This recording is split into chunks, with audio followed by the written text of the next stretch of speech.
English version mathematics class 5 chapter 6 number 8. In a shop a product of 3200 taka was sold in discount 20%. What was the selling price of the product? Selling price, last price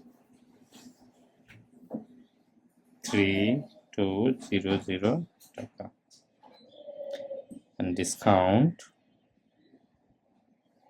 20%. So what was the discount? Then discount 20%, that means